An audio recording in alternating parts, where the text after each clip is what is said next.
Guys, what's up? Welcome back to today's edition of Intuitive Angling, and really appreciate you guys coming by the channel, spending some time with me. Always very grateful for that. Guys, today we're going to be talking about, and I'm going to show you one of my favorite big bass lures of all time. I'm going to tell you some stories about the hogs I've caught on this thing, and that's the old school Lunker City Sluggo. Guys, this thing is a hog catching bait still today. Under the radar, people don't fish it, and I'm going to explain to you guys why it's so good this time of year and sort of give you guys some tips and advice on how to rig it and fish it in today's video. Also, guys, just a quick invitation out there. If you haven't had a chance, I'd like to invite everybody to please hit that subscribe button here at Intuitive Angling. You guys have really been helping out lately with the channel growth here, so just encourage everybody to hit that. And also, guys, anybody out there interested in becoming a channel member, just go to my YouTube homepage here, the Intuitive Angling homepage, click the join button for info, and members get extra videos every week that aren't seen by the public, some other perks, so much appreciated with that. Okay, guys, this is what started it all right here. When you're talking about the soft stick bait craze that we see today, this is the granddaddy of it right here. This is the Lunker City Sluggo. And for all you guys out there that are young and you haven't been around for the last 30 or 40 years, when this thing came out back in the early 90s, it was like using live bait. There are so many bass that were caught on this thing, so many tournaments that were won on this thing. It was phenomenal about the people that knew this.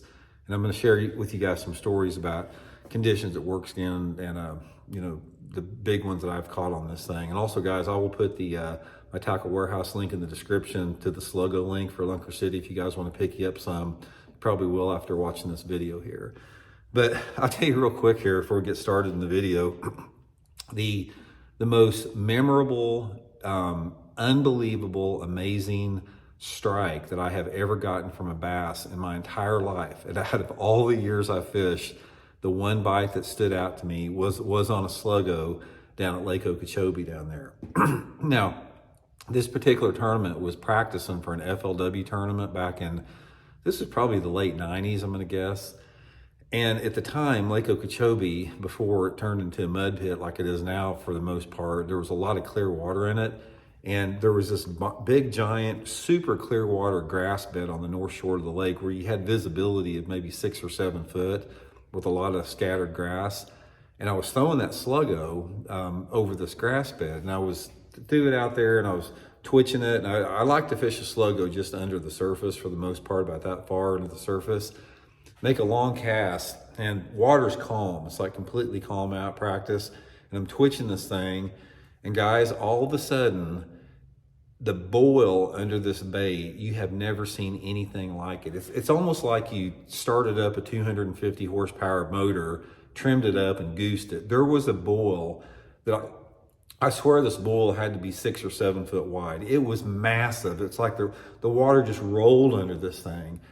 And I was in such shock of the amount of water that was moved on this when this fish hit this thing, that my first thought, it's like, there's no way this can be a bass. There's no way this can be a bass. I thought it was an alligator that came up on it. So anyway, I set the hook, and as soon as I set the hook, it was like setting into a brick wall, and that fish jumped, and it was a huge bass. And I got it in, and it weighed 913. But you talk about just the strike from, you just can't believe it. It was such a great strike out there. I've just become a huge fan of the Sluggo. And I've had so many days out there in the same type of scenario where I've had huge bags of fish when you have the right conditions. And that's what I want to talk about, because in order to catch fish on the Sluggo, it is so situational as far as you have to have the right set of situations for this thing to really excel out there. Now, first of all, before I talk about that, I want to show you guys a little bit how to rig this thing, because there is some secrets to rigging it that I have found. First of all, when I have a Sluggo, I always use a barrel swivel ahead of it, because this is a line twisting son of a gun, man. It will twist your line big time if you tie it straight to the hook. So take just a little barrel swivel, tie it up maybe 12 or 15 inches ahead of the bait, and that's going to allow you not to have line twist like crazy. Now, a lot of people use an EWG on this, but guys, the thing that I have found is I go to a straight shank Gamakatsu G-Finesse heavy cover worm hook, and I come in from the bottom side of it, like this, and I thread it through the bottom, and I'm gonna come out from underneath the bottom. Now, I don't like fishing the Sluggo over thick cover. I like to fish it in open water, and I'm going to show you why this works. If you rig it like this, where the hook comes out the bottom and you got a slight crook in it, when you jerk it down, it will jerk down and to the side, and it darts everywhere like that. If you try to come out the top of it like this, it's going to make the bait jump out of the water. But if you put a little crook in it like that, make it a little bit crooked, hold it down like that, that's the way. You'll never miss them like that. This is the way that I figured out that it works better than anything. Okay, next, let's talk a little bit about the weather conditions, because one thing about a Sluggo I have found more than anything else is Sluggo is the most weather sensitive lure out there. If you get the right conditions, it's phenomenal. And if you don't have those right conditions, they will not touch it. Here's what you have to have in order for a Sluggo bite to be good. Number one, you have got to have a prefrontal stable or falling barometric pressure. Now, this is usually accompanied by a south, a southwest, or a west wind. This is usually the conditions for that. Now, you've got to have that south wind or the west wind or the southwest wind. There's something about the mood and the personality of the fish as far as reacting to this type of a lure category that if you have any other type of wind, they won't hardly touch it. Now, you might catch a couple on it, but you're not going to catch very many. So you need this, warm southerly airflow. You need a fairly light wind. You do not want a heavy wind with a Sluggo. It's a subtle bait, it's a sight bait, and if you have calm conditions or not much wind, those fish can key on it a lot better. I prefer a calm condition, and also I like clear water. Not that you can't catch them on a little bit off-colored water, because I've done pretty good down. I did real good on a tournament down at Lake Ross Barnett in at one time in some dirty water, but for the most part, it's a clear water type of a lure. So I prefer to have water visibility in that 4 foot range. So 4 foot visibility, prefrontal conditions, south wind, light or calm, and some type of overcast. You don't have to have overcast, but I prefer some type of an overcast. If you get those type of situations, you got a perfect Sluggo weather, along with the right water temperatures. The best water temperatures for a Sluggo are anywhere between, say, the upper 50s to around 70 degrees is going to be ideal, which is this time of year. This is the perfect time of year to fish a Sluggo with that.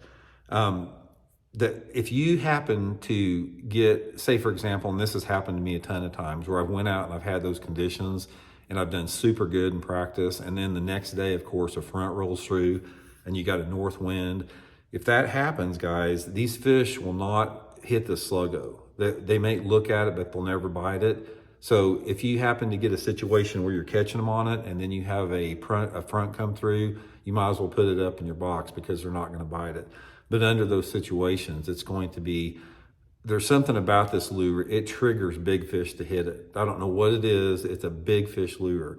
Now, most of the time I'm using it on, say, 15 to 17 pound test Seaguar Bizzix line, 7'2" Megabass Perfect pitch rod. Need a fairly stiff rod to cast it with. And when I work it, guys, it's like, I'm just casting it out there, and it's sort of like working a jerk bait subtly. You don't work it hard like a jerk bait, but you're like boom, boom, boom, like that. And if you rig it, like I told you, crooked, when you jerk it like this, the Sluggo is going to come through the water and it's going to dart down, it's going to come up and it's going to dart down. It's always going to be fighting to go down. And that's going to be the way you're going to catch them on it. Another thing is, when the fish bite it, resist the urge to set the hook immediately. If you're throwing it out there and you're setting the hook and one bites it, let the fish move with it a little bit, reel back and set on it with that. Now, the type of areas that it works good in, totally dependent upon the type of lake you have. Ideally, my best days that I've ever had on it have come on grass type lakes. I've done extremely well in Florida on it, extremely well on any type of southern tier part of the country lake. It is an exemplary grass lure out there. There's something about it, the fish really love it. If you got clear water and grass, they bite it. But it also works good around some type of wood cover. Lily pads, lay down trees, stumps, around the corners of docks, anywhere that you'd have objects in there. Now, you can fish it out of sight. I prefer to fish it in sight if I can. I've had a lot better days if I try to keep that thing where you got calm water, clear water, and I can see it coming through the water. But occasionally, if you have some deeper grass beds, like I've caught them the Lake Toho in Florida before, where you got some more submergent grass that's 3 or 4 feet underwater, throw it out there, let it sink down and twitch it. I've caught them like that as well. And colors, pretty simple, guys. You know, I like the, you know, any type of a green pumpkin or watermelon's good. This one here, I think it's called Arkansas Shiner. This is probably one of the best colors out there. But you can look through the color list on my Tackle Warehouse link in the description if you guys want to order some of those. So it's really, you know, they got some good color selections. You sort of have to match it up to what your water clarity is on there. But guys, one other thing I wanted to reiterate here is in today's world of an endless amount of soft plastic type, you know, jerk baits or soft stick baits like this, guys, nobody hardly fishes a Sluggo anymore. And I'm telling you, it is a fish catching bait for big ones. I don't think that, as far as the number of big fish that I've had hit a lure, I'm going to put, as far as the time, the amount of total time that I've fished a Sluggo, I'm going to put a big, like a 1 ounce spinnerbait or 3/4 ounce spinnerbait and a Sluggo as indefinitely as my top 3 as far as the number of really, really big fish that I've had hit it. It's just, when you get the right situations, it's unbelievable. I'll tell you one more story, guys. I was fishing, it was a tournament down at Lake Toho in Florida, and this was back in the mid-90s before a lot of people were fishing the Sluggo. And we had, it was I think it was a February or March tournament, and we had one of those days I was telling you about. It was glass calm that day. It was fairly warm. If there was any type of a puff of breeze, it was out of the south. We had sort of like 80% overcast. And that particular year on Lake Toho, the water was gin clear. I mean, it was literally like 8 to 10 foot of visibility with a lot of nice scattered grass. Guys, the day of practice that I had on this thing, it would have freaked you out, the number of giant fish that hit this thing. I had my hook cut off on it, and since it was calm and clear, I could see all this. I'd throw that Sluggo out there on those open water flats, and I'd be working at 1 inch or so into the water, and you'd see these freaking logs come up, these freaking 5 to 10 pound bass. They'd come up slow just like that, and they'd grab it like that, and they'd just swim off with it. And I'd sit there and shake them off like that. I couldn't believe it. It would have been, the day I would definitely would have had probably close to a 40 pound bag on it that day if I'd have set the hook.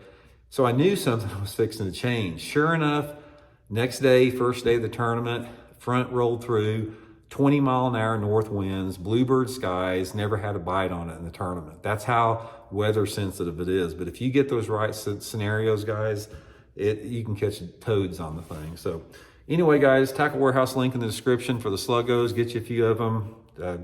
This is the time of year to fish them. Find out for yourself there. We'll talk later.